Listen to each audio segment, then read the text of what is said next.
नाजरीन आदाब, मैं हूं इरफान रैना और आप देख रहे हैं प्रोग्राम जेके खास। जम्मू कश्मीर में मंशियात का नेटवर्क तेज़ी से अपने पर फैला रहा है। एक सर्वे के मुताबिक अभी तक तकरीबन 6 लाख लोग नशे की लत में मुब्तला हो चुके हैं, यानी कि 4.5% लोग इसका शिकार हैं। सरकार ने कई इक़दाम किए हैं मगर अभी भी बहुत कुछ करना बाकी है। कई कमेटियां तश्कील दी गई हैं और ड्रग डी एडिक्शन सेंटर्स भी कायम किए हैं। आज के प्रोग्राम में इस मसले पर बात होगी। आज हमारे साथ जो मेहमान जुड़े हैं हम उनका आपसे तारफ़ करवाते हैं। डॉक्टर विकास शर्मा डायरेक्टर हैं D addiction and rehabilitation centre Jammu के। हमारे साथ डॉक्टर के कौल, मारूफ साइकेट्रिस्ट और मेडिकल एक्सपर्ट, ये हमारे साथ जुड़ेंगे। जोरावर सिंह जमवाल, चेयरमैन टीम जम्मू, ये भी हमारे साथ जुड़ेंगे। इन मेहमानों से मुखातब होने से पहले हम आपको एक रिपोर्ट दिखाते हैं, उसके बाद प्रोग्राम में आगे बढ़ेंगे। हम इस वक्त जम्मू के गांधीनगर एरिया में और यहाँ का जो पुलिस लाइन है, यहाँ पे जो ड्रग डी एडिक्शन सेंटर है और रिहेबिलिटेशन सेंटर है जो पुलिस की तरफ से चलाया जा रहा है, यहाँ पे हैं कुछ यहाँ पे यूथ हैं जिनको यहाँ पे लाया गया है, न सिर्फ जम्मू डिवीज़न के बल्कि कश्मीर वैली के मुख्तलिफ अजला से ये यहाँ पे आए हैं।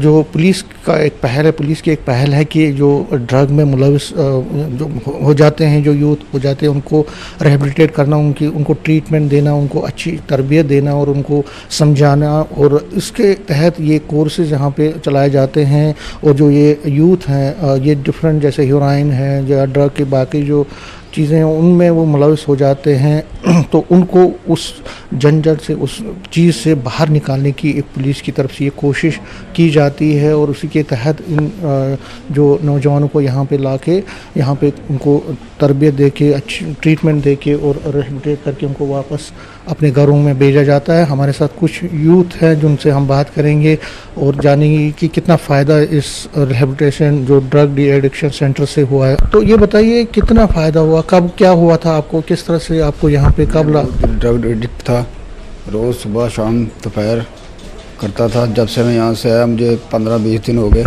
यहाँ पे डॉक्टर्स और काउंसलर अच्छे से ट्रीट करते हैं और अच्छी दवाई मिलती है, सब कुछ।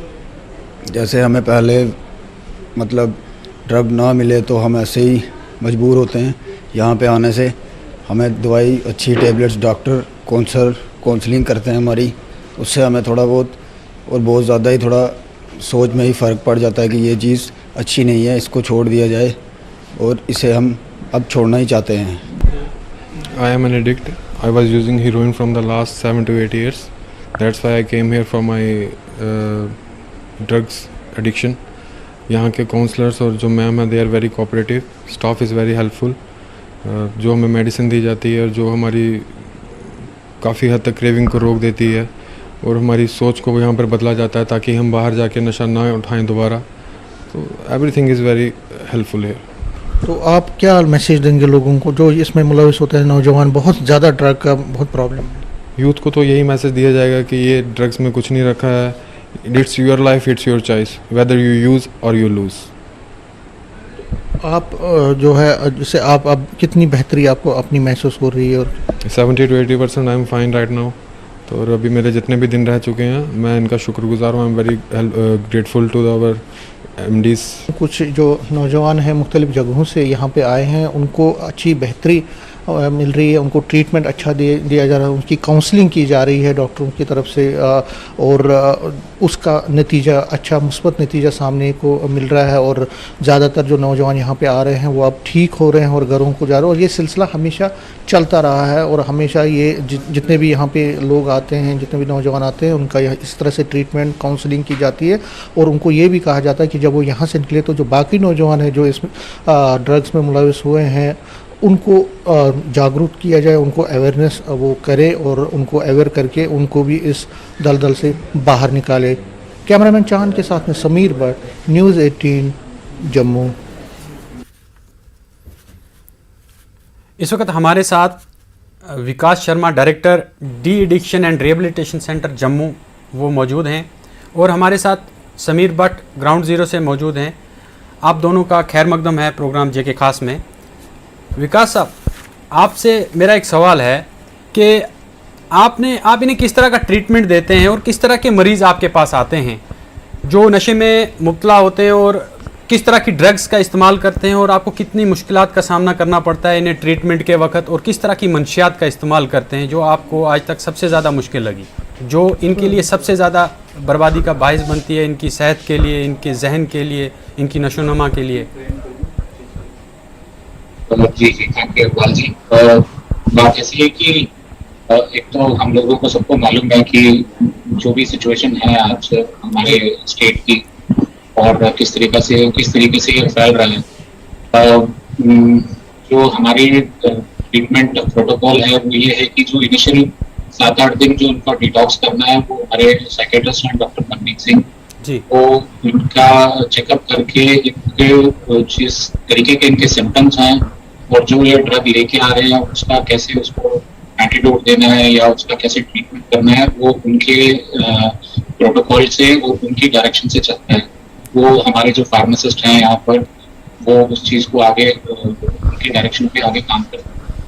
एक चीज पर्टिनेंट है, एक चीज जो इम्पोर्टेंट मैं शेयर करना चाहता हूँ आप लोगों के साथ हमारे साथ, वो ये है कि डिटॉक्सिफिकेशन का जो प्रोसेस है बहुत ज्यादा डिफिकल्ट नहीं है और हमें बहुत ज्यादा परेशानी नहीं आती है। कई लोगों को लगता है कि this is one of the difficult process, ये बहुत ज़्यादा मुश्किल प्रोसेस है, लेकिन आप लोगों को बेहतर समझा पाएंगे कि ये डिफ़िकल्ट प्रोसेस नहीं है। अगर कुछ लोग जो हैं वो इसमें मुब्तला हैं तो उनको आना चाहिए ड्रग रिहेबिलिटेशन सेंटर्स में और अपना ये जो है इलाज करवाना चाहिए। जी, तो मैं ये कह रहा था कि डिटॉक्सिफिकेशन का जो प्रोसेस है वो ऐसे सुनने में और समझने में लगता है कि बहुत डिफिकल्ट है, मगर इतना डिफिकल्ट नहीं है, क्योंकि बच्चा जब या जब क्लाइंट जब आता है वो फिजिकल डिस्ट्रेस में बहुत ज़्यादा होता है, क्योंकि उसको जो विड्रॉल्स हो रहे होते हैं, फिजिकल विड्रॉल्स हो रहे होते हैं वो बहुत एक्सट्रीम होते हैं, और इसी चीज़ से वो अमूमन अपनी लाइफ में भी डरता है कि विड्रॉल्स को बचने के लिए वो और नशा करता रहता है। तो जो प्रोसेस है या जो मेडिकेशन है उस चीज़ को वो 7-8 दिन में उस चीज़ को कवर कर देती है, क्योंकि उसके मल्टीविटामिन उसके पैरामीटर्स को चेक करके उसकी डोसेज को ऑल्टर करके बच्चा 7-8 दिन में फिजिकली फिट हो जाता है। और जो नींद का और भूख का इशू है वो अराउंड 20 ऑड डेज में पूरा हो जाता है। तो हमारा जो ये डिडिक्शन सेंटर है, तो हम बेसिकली इस एडिक्शन सेंटर में 2 डिपेंडेंसीज को डील करते हैं। जब बच्चा एडिक्टेड हो जाता है तो दो चीज़ों की एडिक्शन होती है, एक तो फिजिकल एडिक्शन है और एक मेंटल एडिक्शन है। तो फिजिकल एडिक्शन है वो हमारा ऑलमोस्ट 21 डेज या 25 डेज डिपेंड करता है कि बच्चा कितने अरसे से नशा कर रहा है, तो उसके ऊपर डिपेंड करते हैं। अप्रॉक्सीमेटली 25 डेज में वो चीज़ कवर हो जाती है। फिर हम जो है वो मेंटल डिपेंडेंसी के ऊपर काम करते हैं, उसमें टाइम लगता है। WHO रिकमेंडेड है 120 डेज का, WHO भी बोलता है कि इतना टाइम पीरियड लगता है, तो हम 120 डेज के इर्द गिर्द ही काम करते हैं। विकास जी, आपको रोकना चाहूँगा मैं यहाँ पे। डॉक्टर के कोल जो मारूफ साइकेट्रिस्ट भी हैं और मेडिकल एक्सपर्ट भी हैं, उनसे भी हम बातचीत करेंगे इस हवाले से। आपका खैर मकदम है के कोल साहब, आप तक आवाज़ पहुँच रही है हमारी डॉक्टर साहब? हाँ हाँ जी डॉक्टर साहब, जम्मू कश्मीर में जो नौजवान हैं मंशियात की तरफ ज़्यादा राग़िब हो रहे हैं, आपको इसकी बुनियादी वजह क्या लगती है? क्या माशरे में जो तब्दीली है वो एक वजह है, या फिर आजकल जो सिनेमा का असर है वहाँ पे भी आपने देखा है कि आजकल लोग जो हैं वो ज़्यादा जहनी जो मतलब तशद्दुद है, ये एक किस्म का हम बोलेंगे कि जहनी तशद्दुद है। कई लोग जो हैं वो इसमें इन्वॉल्व हैं। कई जिस्मानी तशद्दुद तो हमने सुना था, लेकिन अब जहनी तशद्दुद भी है। तो आपको क्या लगता है ये जो इस वक्त ड्रग्स जो आम हो रहा है इस वक्त नौजवानों को, खासकर हमारी आने वाली जो नस्ल है, आने वाली पीढ़ी है, इसको बर्बाद कर रहा है, तो इसकी बुनियादी वजह क्या लगता है आपको? इम्पैक्ट किस चीज़ का है? जो इनिशिएटिंग फैक्टर्स हैं, जब आदमी ड्रग में चला जाता है जी, वो तो लगभग सभी जगह एक जैसे हैं। मतलब आपकी सोसाइटी में रहते हैं, आपके कौन से दोस्त यार जिनमें आप बैठते हैं, जो आपकी चौपाल है जहाँ पर आप दोस्तों से बात करते हैं, और easy availability of drugs, society का ड्रग्स के तरह उनको टॉलरेट करना। आज से 20 साल पीछे चले जाएं तो अल्कोहल को इतनी इम्पोर्टेंस नहीं थी। लोग जो कहीं कहीं आपको कोई अल्कोहलिक मिलता था तो उसकी लोग खटिया खड़ी कर जी देते थे। बिल्कुल। आजकल हम शायद ही कोई पार्टी विदाउट अल्कोहल चलती हो, और नौजवानों में फ्रस्ट्रेशन है, अनएम्प्लॉयमेंट है, और करियर में कंपटीशन है, और हर कोई पेरेंट चाहता है मेरा बच्चा, उस पर प्रेशर है, और कहीं कहीं पेरेंट्स खुद लेते हैं, अल्कोहल लेते हैं, स्मोकिंग करते हैं या कुछ वो ड्रग्स भी भी एक लेते इम्पैक्ट हैं। है। जी बिल्कुल। तो हम जो सोशल एक्सेप्टेबिलिटी है, we have lowered the bar. पहले हम बहुत इसको बड़ा बुरा मानते थे। आप लोगों ने एक्सेप्ट करना शुरू कर दिया इसको। कॉस्ट ऑफ ड्रग्स भी जो है वो बड़ा मैटर करता है, सोशल एक्सेप्टेबिलिटी भी है, और नौजवान जो हैं उनके जो फैमिली एनवायरनमेंट है, जी दोनों माँ बाप शायद काम करते हैं, घर से बाहर रहते हैं, तो पेरेंट्स जो हैं वो ज़्यादा ध्यान नहीं दे पाते, उनके पास टाइम ही नहीं है। तो बच्चे कभी कभी लेकिन डॉक्टर साहब एक सिम्टम तो होता होगा कि मेरा बच्चा है या मेरा भाई है वो इसमें इन्वॉल्व होता जा रहा है, कुछ सिम्टम्स तो आ रहे होंगे ना उस चीज़ के। अगर कोई बंदा ड्रग लेता है तो ड्रग लेने के बाद में उसकी कुछ ना कुछ इफ़ेक्ट्स जो हैं, चाहे उसके शरीर पर या मेंटल एबिलिटी पर आते हैं उसके, तो उससे जरूर आते हैं जी, उसका बिहेवियर चेंज हो जजमेंट तो जाता कर है। सकता है इंसान इतना। हाँ हाँ, लेकिन अवेयर हो तब ना, उनके पास टाइम होना बच्चों के पास स्पेंड करने को। बच्चे कहाँ जाते हैं, किससे मिलते हैं, स्कूल के बाद उनको कौन घर लाता है, वो खुद ही आते हैं। जी तो उनका किस माहौल में वो उठते बैठते हैं, स्कूल में हो, स्कूल के बाहर हो, तो जी। इसके लिए पेरेंट्स को तो टाइम निकालना पड़ेगा। जी और उन्हें एकदम मतलब दे शुड बिकम अलर्ट।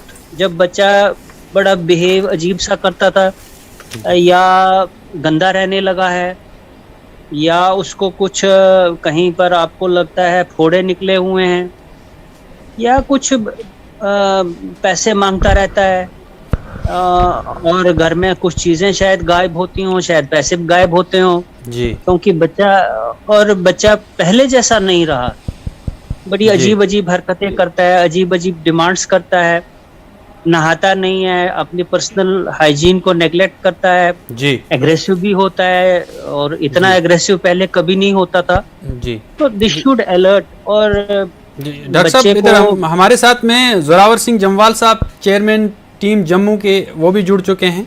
आपका खैर मकदम है जोरावर साहब। धन्यवाद, शुक्रिया। आप एक अजीम काम कर रहे हैं, आपको क्या लगता है कि क्या वजह है, किस तबके के लोग सबसे ज़्यादा मंशियात में आपको लगता है इन्वॉल्व हैं या मुब्तला हैं, जो लोग सबसे ज़्यादा डॉक्टर, क्योंकि आप तो एक अजीम काम कर रहे हैं, हर जगह अपनी अवेयरनेस फैला रहे हैं कई इलाकों में, और साथ साथ आप रिहैब सेंटर भी चला रहे हैं, उनको रिहैब भी कर रहे हैं, तो एक अजीम काम है। क्या आप बताएंगे हमें कि किस तरह का आप अवेयरनेस लोगों तक पहुंचाते हैं और किस तरह से रिहैब करते हैं, और कितने फ़ीसद लोग जो हैं, क्या शरह है उन लोगों की जो इसमें मुब्तला हैं, और किस ज़्यादा अमीर हैं, गरीब हैं, लोअर मिडिल क्लास हैं, अपर मिडिल क्लास हैं? देखिए सर, इससे पहले कि मैं स्पीकर से बात सुन रहा था, बहुत अच्छे उन्होंने सजेशंस भी दिए। मेरा ये मानना है कि अगर हम इसको सिर्फ सोसाइटल तक जी। ना देखें, अगर हम इस मंशियात को अगर पीछे जी। चले जाएं इतिहास में, तो ये नशाखोरी पहले भी रही, लेकिन हम स्पेसिफिकली बात कर रहे हैं ड्रग अब्यूज की, जिसमें फार्मास्यूटिकल मेडिसिनल ड्रग अब्यूज की बात करें, और जहाँ पे जो अफगानिस्तान से वाया पाकिस्तान से पूरे हिंदुस्तान में और खासकर जम्मू कश्मीर की बात करें इस तरफ आ रहा चेयर सही है, नहीं, ये चेयर- कोई चेयर आम सही नशा नहीं। नहीं है। इसमें हम बड़ा, let me clarify you one thing, 2014 से हम शुरू हुए हैं। जब हमने उड़ता पंजाब देखा तो जम्मू कश्मीर तब माना जाता था पुलिस रिकॉर्ड्स में या लाइफ वाइज की ये एक बॉर्डर स्टेट है और ट्रांजिशनल रूट है, यहाँ से नारकोटिक्स के कंट्राबैंड जो है इस पार आते हैं और उसके बाद थ्रू इंडिया और रेस्ट ऑफ द वर्ल्ड में जाते हैं। लेकिन अगर पिछले 5-6 सालों में हम देखें तो ये ड्रग अब्यूज वहां के साथ साथ यहाँ पर इसकी कंजम्पशन शुरू हो गई, चाहे हम कश्मीर वैली की बात करें, जम्मू रीजन की बात करें, तो हमने इसको एक माइक्रो स्टडी किया और इसमें ये देखा है कि ठीक है, पीर प्रेशर अलग चीज है, सोसाइटी में जो इख्तियारात हमने अपने पड़ोसियों को दिए होते थे, जो आपके हमारे वक्त में होते थे कि अगर हम कहीं बचपन में शरारत करते थे तो पेरेंट्स से पहले हमें हमारे जो नेबर पड़ोसी अंकल या आंटी होते थे उनसे डांट डपट होती थी, यानी कि बच्चों के ऊपर एक चेक एंड बैलेंस रहता था। आज न्यूक्लियर फैमिलीज होने के कारण या हस्बैंड एंड वाइफ दोनों वर्किंग होने के कारण बच्चे जो है इग्नोर फील करते हैं और किसी ना किसी तरह वो इस ट्रैप में आ जाते हैं। मैं समझता हूँ कि जैसे आपने बात कही है, it is a well hatched conspiracy by Pakistan to spoil the youth. वो तो कॉन्स्पिरेसी कर रहे हैं ना, वो तो चाहते हैं कि जम्मू कश्मीर, जी मैं रोकना चाहूंगा आपको, वो तो कॉन्स्पिरेसी करेंगी ना, वो चाहते हैं जम्मू कश्मीर की आवाम जो है वो लोग जो है वो मेंटली वीक हो जाएं, ताकि वो ऐसी दहशतगर्दाना कार्रवाइयों में या बाकी चीजों में मुलव्वस हो जाएं, ताकि उनकी नशोनुमा ना हो पाए, वो लोग आगे ना बढ़ पाएं, वो इन्हीं चीज़ों में इंडल्ज रहें। इसी उनका तो काम है ना, वो तो चीज़ करेंगे और सिक्योरिटी फोर्सेस मुतहरिक हैं, वो पकड़ रही हैं, मंशियात को पढ़ रही हैं, लेकिन सबसे बड़ी बात यह है कि अंदर खाते जो नेटवर्क चल रहा है उसको ब्रेक करने की जरूरत है ना सर। बिल्कुल, इसमें एक चीज मैं आपको बता दूं कि जो आपने बात कही कि एक वक्त था कि इस चीज को हम पढ़ते थे, देखते थे और कहते थे एलीट क्लास या बड़े अमीर तरीन घरों में ये चीजें होती थी, यानी कि एक लिमिटेड स्पेस थी। लेकिन आज आप देखिए, आज जो हमारी इंफॉर्मेशन है, ऑफिशियल डाटा जो लास्ट ईयर का हम ले तो जम्मू कश्मीर की बात करें तो 7 लाख के करीब जो नौजवान हैं जिनकी एज ग्रुप आई थिंक 14, 15 और 25-30 के बीच में होगी, वो इसमें अलग अलग ड्रग अब्यूज में, चाहे आप मेडिसिनल ड्रग्स की बात करें, अल्कोहलिज्म की बात करें और खासकर ओपीएम, चरस और चिट्टा हीरोइन की अगर हम बात करें, इसमें जो है बहुत ज्यादा इंक्रीज हुआ और इसमें upper middle class, lower middle class और हाई प्रोफाइल फैमिलीज की अगर हम बात करें, इस तबके का यूथ जो है इसमें हम देख रहे हैं कि इन्वॉल्व होता जा रहा है। उसके बहुत सारे कारण। मैं वापस आता हूं आपके पास में। इस वक्त हमारे जो नुमाइंदे समीर जी जो हैं, इस वक्त police drug D addiction and rehab centre में हैं, उनके पास चलते हैं। समीर जी, आप बताइए कि आप इस वक्त drug de addiction centre, rehab centre में हैं, आपके साथ में जो मेहमान जुड़े हैं, आप उनसे हमें बताइए, थोड़ा इन्फॉर्मेशन तफसीलात चाहिए ताकि हम आवाम को बता पाएँ कि किस तरह की जो है इस वक्त मंशियात जो है वो अपने पर फैला चुका है जम्मू कश्मीर में, किस तरह से वो इसे ट्रीटमेंट दे रहे हैं। देखिए इरफान, मैं आपको बता दूं, जो ड्रग एडिक्शन सेंटर है यहाँ पे, रिहैबिलिटेशन सेंटर है गांधीनगर जम्मू में, पुलिस की तरफ से इसको जो है चलाया जा रहा है। और यहाँ पे आज जो इंचार्ज है शहनाज भट्ट, वो हमसे जुड़ी है। उनका ये कहना है कि 19 जो बच्चे हैं मुख्तलिफ जगहों से, यूथ जो है वो यहाँ पे जो भर्ती है। डॉक्टर शहनाज भट्ट जो है ये डॉक्टर हैं और इंचार्ज हैं इस ड्रग एडिक्शन सेंटर की, रिहैबिलिटेशन सेंटर की। इन्हीं से हम बात करेंगे। मैम, न्यूज़ 18 से बात करने के लिए शुक्रिया। क्या कितने बच्चे हैं और जो यहाँ पे जो आ रहे हैं, जो मुख्तलिफ ड्रग के मुख्तलिफ वजूहात की वजह से यहाँ पे जो यहाँ पे आते हैं, भर्ती हैं, किस तरह का प्रोसेस रहता है, कब तक इनको यहाँ रहना पड़ता है, किस तरह का ये सारा प्रोसेस होता है? देखिए, हमारे पास जो भी मरीज आते हैं वो 2 कैटेगरीज में डिवाइडेड होते हैं। एक तो वो मरीज जो ओपीडी बेसिस पे आते हैं, जिनको हम एज देखते हैं, उनको एसेस करते हैं और उनको दवाइयों पे डाल के हम भेज देते हैं। और दूसरी कैटेगरी वो होती है जो हम दाखिल करते हैं यहाँ पे, और हमारा जो दाखिले का प्रोसेस होता है वो लगभग 30 दिन का होता है। तो मिनिमम हम 30 डेज उनको यहाँ पे रखते हैं और उसके बाद उनको डिफरेंट एक्टिविटीज़ में इन्वॉल्व किया जाता है, उनको डिटॉक्सिफिकेशन पे डाला जाता है ताकि उनके इनिशियल जो हफ्ता या 10 दिन के जो विड्रॉल फेज़ है उनको स्मूथली उससे निकाला जाए। उसके बाद उन्हें कुछ ऐसी दवाइयाँ दी जाती हैं जिनसे उनकी जो तलब है या क्रेविंग है उसको कम किया जाता है। उसके साथ साथ उनके बाकी एरियाज़ पे काम किया जाता है। उन्हें हम लाइफ स्किल्स सिखाते हैं, क्योंकि नशा जो है बेसिकली ये एक सिंगल प्रॉब्लम नहीं है, इसके साथ बहुत सी अलग अलग चीज़ें जुड़ी हुई हैं। कभी पेरेंट्स में, फैमिली जो स्ट्रक्चर है उसमें प्रॉब्लम्स हैं, कभी माँ बाप वक्त नहीं दे रहे हैं, कभी बहुत ज़्यादा पैसा दे रहे हैं, कभी कोई सुपरविजन नहीं है। कभी स्ट्रेस है, बहुत सी चीज़ें नशे के साथ जुड़ी हुई हैं। तो हमें उन सारी चीज़ों को देखना है और उन पे हम फैमिली मेम्बर्स को भी इन्वॉल्व करते हैं, पेशेंट्स को भी इन्वॉल्व करते हैं। उसके साथ साथ 1-to-1 काउंसलिंग होती है पेशेंट्स की, और इनफैक्ट उसकी सेल्फ एस्टीम पे काम किया जाता है। तो ये काफ़ी लंबा प्रोसेस है जिस पे हम लोग यहाँ पे काम करते हैं। तो जब हम पहले आपसे बात कर रहे हैं, आपने कहा योगा का भी एक सेशन चलता है, उससे कितना फ़ायदा था? यहाँ पे मैंने आपको कहा कि मुख्तलिफ तरह की एक्टिविटीज़ में इनको इन्वॉल्व किया जाता है, जिसमें योगा भी एक एक्टिविटी है जिसमें ये पार्टिसिपेट करते हैं डेली बेसिस पे। डेफिनेटली बहुत से रिसर्च वर्क्स में बताया गया है कि योगा का भी एक अच्छा रोल है आपके स्ट्रेस लेवल को कम करने में, और एडिक्शन से भी इसका एक अच्छा पॉजिटिव रोल हो। तो यहाँ पे जो आते हैं, जो बच्चे आते हैं, जो नौजवान आते हैं, आपको क्योंकि आप उनको ट्रीटमेंट भी करते हैं, क्या रीज़न रहता है मेनली, क्या स्ट्रेस किस चीज़ का इनको है जिसमें ये ड्रग के? बहुत से बच्चे जो हमारे पास आते हैं that's out of like teenagers हैं, एडोलेसेंट्स हैं, और वो they just want to do something नया, वो ट्राई करना चाहते हैं। तो आउट ऑफ क्यूरियोसिटी, उसके बाद पेयर प्रेशर है, एक दोस्त कर रहा है तो वो उसे भी इन्वॉल्व कर रहा है, और उसे लग रहा है कि अगर मैं नहीं करूँगा तो मैं ऑड वन आउट रहूँगा। तो just to be a part of that, कि वो भी उस क्राउड का हिस्सा रहे, उसकी वजह से वो स्टार्ट उस वजह से करता है। और फिर जब कुछ हफ्ते वो लगातार इस चीज़ को करता रहता है, और इनफैक्ट जो इसमें एक फीलिंग ऑफ रश आती है, जो फीलिंग ऑफ वाव जिसे बच्चे कहते हैं, एक मज़ेदार फीलिंग, तो डेफिनेटली जब उसे एक बार वो पॉजिटिव रिस्पॉन्स मिलता है तो वो चाहता है मैं इसे बार बार करूं। और फिर जब चंद हफ्ते का इस्तेमाल उसे इस पे डिपेंडेंट बना देता है, उसकी फिजिकल डिपेंडेंस उस पर हो जाती है, और जब वो इस नशे से निकलने की कोशिश करता है तो उसे डिफरेंट विड्रॉल सिम्टम्स फेस जो वो बर्दाश्त नहीं कर पाता, तो उसके बाद उसकी मजबूरी बन जाती है ये चीज़।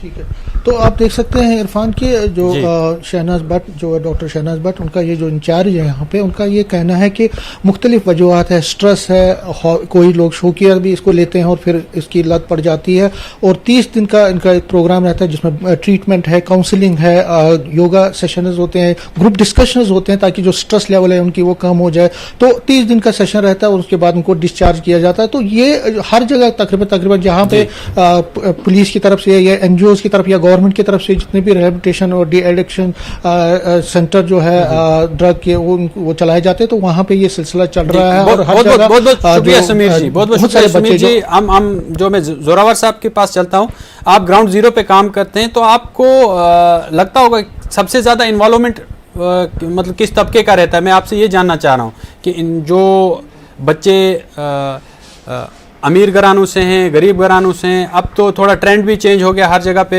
सिनेमा भी पहुंच गया है, बाकी बुराइयां भी पहुंच गई हैं, तो आपको तो आप ज़्यादा इसका अंदाज़ा होगा।